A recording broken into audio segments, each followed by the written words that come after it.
Hello fellow alien invasion survivors. Today we're gonna play a little bit of Xenonauts. So, if you only want to watch the gameplay videos, skip to the next one, really. But if you wanna know a little bit about Xenonauts and a lot about the modding tools and the mods available, stick around. And if you only want a list of the mods, they are in this description. I promise I will put them there.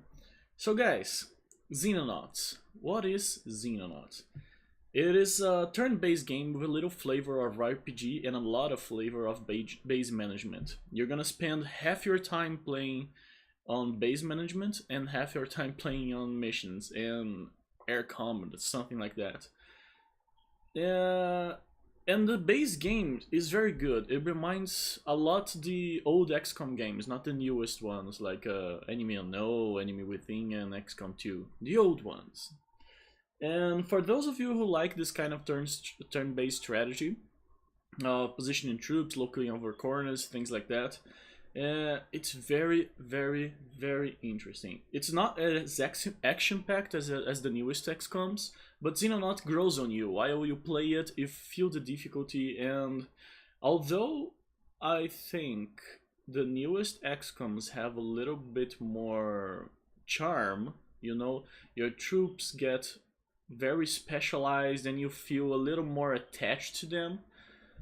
Xenonauts gives you a really strategic and more realistic view of what would be a war against aliens, and this is a very good position to be in. Like, it makes you want to believe that humans could survive an alien invasion. It makes you want. So guys, without further ado, let's go. So people, the base game is good. You can play it, totally playable, but it leaves some tweak. How can I say? You know, you want it to be tweaked so it can be much better, so it can grow to be the game you thought it could be. So the modding community has made an effort to make the game reach this point, this how can I say, this new shape, this more mature shape. So Goldhawk Interactive, the developers of Xenonaut, they have allowed the community to kind of make a community edition of the game and left it on the beta section of the property. So let me show you how to do this. The Xenonaut game, if you want to play it, go straight out to it. Okay, but if you want to play the community edition, there is a tweaked version, a little improved version. How do you install it? So after installing Xenonauts, go to your Steam library and right click the game and go to properties. This screen is gonna appear. When this screen appears, go to beta, select this menu, and in the drop down menu, community, Xenonauts Community Edition branch. The developers have allowed the Community Edition branch to appear here. So after you select it, it will automatically download the Community Edition. The Community Edition is also present in the Steam Workshop, but you have to make a lot of extra steps to activate it. So this way is easier. Okay, it's only download and yay, it's ready to play. So guys, but the Community Edition is not the only thing we can do with the game. So I'm gonna show you a little bit of the mods that enhance the game. So for example, so this screen, when you click to launch the Community Edition game, it will appear. So hit modding tools and the mod list will appear. Don't be afraid, there are a lot of things, but a lot of them I have put here downloading from Steam Workshop. If you look over here, these are the base Community Edition mods. So make sure they are activated. I guess they begin activated already, so you don't have to worry, but double check, you know, just to be safe. A lot of mods also come with the Community Edition, like for example, Cal's more portraits, Cal Tundra tile set, new cars, random map packs. All these map mods, they come here. I guess the only one I have downloaded is Tropical and Swamp tile set, but I'm not sure. So you might want to check it out. The other ones above this, I have downloaded via Steam Workshop. Okay, so you might do it as well. This is the only one, I guess, that comes with the Community Edition, so there is an XCE here, so you can identify it. And these ones also come with the Community Edition, but, no, the reinforcements, no, but I have deactivated them because of another mod, and I will explain this shortly. So, if you want to play only the Community Edition, these mods will be activated, go straight to it, there is no problem. There are, I think, this one, for example, comes deactivated and you can activate it if you want. So if it's no here in the active column, just hit activate here in the button menu. If it's yes and you want to deactivate, just select it and hit deactivate. So guys, why did I deactivate these mods? And sincerely, I think they are awesome because they already come in this big change mod called Xenonauts Expansion Pack. So if you want to download this mod, I really recommend it. It is a little outdated, but it still works. So a lot of mods come in it.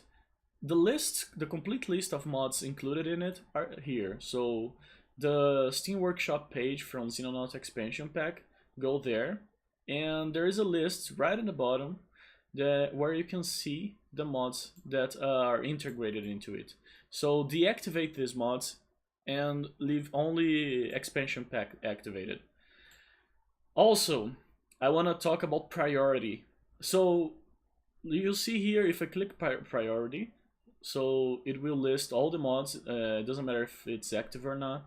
And the priority is really important for these two mods, Expansion Pack and Fix Pack.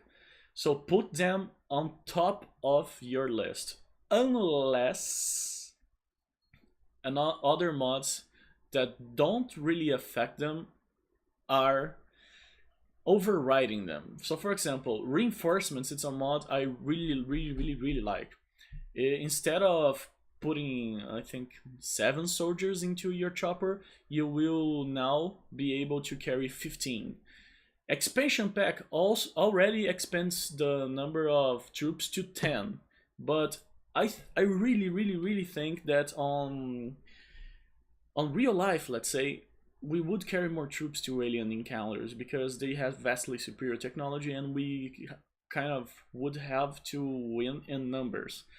And also, it's very unlikely you will have like 8 soldiers shooting the same alien. Unlike XCOM, where when you put someone behind cover, he has the view of everything that is in front of him. On Xenonaut, you kind of have a cone of view, a line of sight. And the line of sight is much more restricting. If you have a tree on the way, you already don't see the alien. And there are, like, if you position 8 soldiers to look at a line of sight, like generally 4 or 3 of them will have an alien on sight. So it doesn't break immersion, really, it doesn't. You're gonna spread out your troops more, you're gonna clear the map faster, and the missions are still gonna be very difficult. Also, you are probably not gonna take 15 soldiers on a mission, or 16, I don't know, I don't remember now what's the new max number, because you are going to forget about some troops. Believe me, you're gonna forget someone inside the chopper. And also, it will be a little too crowded, so you're gonna spread them a little more. I take 12, for example, 13 maybe in some missions, 9 missions. So you might as well do this. And as it doesn't break the other mods, the Fix Pack and the Expansion Pack, I put it on priority 1. What does this mean? It means that after the alterations that the Expansion Pack makes, the reinforcements will make its alterations on top of it. So the expansion put 10 soldiers, reinforcements will put 15. And it's the only alteration it makes. So really, it doesn't break, okay? There are a lot of other mods, so let me select active again. For example, 120-degree view angle that widen the angle of view of your soldiers and aliens. And it feels a little more natural, you know, because when the soldiers are looking, they have a line of sight of 90 degrees. You feel it's lacking a little bit, and it's not very natural, you see, because if you look at our line of sight, it is closer to 120 than it is to 90. So I put this mod. It doesn't break the game in a matter of difficulty too, because the aliens have a bigger line of sight, so it's only a tweak that makes it better. You have sounds, you have Soviet names of the world, so a little more lore for your soldiers to be, how can I say, a little bit more different. Instant grenades, hold the line. It is psionic resistance mod that makes morale a little bit more useful. Geographic Addition, enhanced crash sites. You're gonna see a lot of fire and destruction now. So there are a lot of mods that are interesting, and I want you to check Steam Workshop and download the ones you want. I only want you to be careful with the ones that are not compatible with, or that are already inside expansion pack. Okay, guys? I think that's it. For mods at least. So let me get back. And guys, the only thing before engaging our aliens is I have two things to say. That this is not the first gameplay series I make about Xenonauts. The problem is that the game updated and it began crashing a little bit, so I had to begin a new save game. And the second one is that I'm Brazilian, so I'm gonna make some mistakes, and my tongue is gonna get a little twisted trying to say some words in English. So please, please, please, please be patient with me. I ask you to be, because this is not only an effort to make gameplay videos that I have always wanted to do, but to also improve my English by reading the things and speaking a lot more. So I hope you enjoyed the experience. I am a guy that likes lore, so I will be reading and talking a lot about this and trying to make this an RPG experience more than anything. So let's go, let's play. Thanks for watching this, and let's engage some aliens on the next one. Bye bye.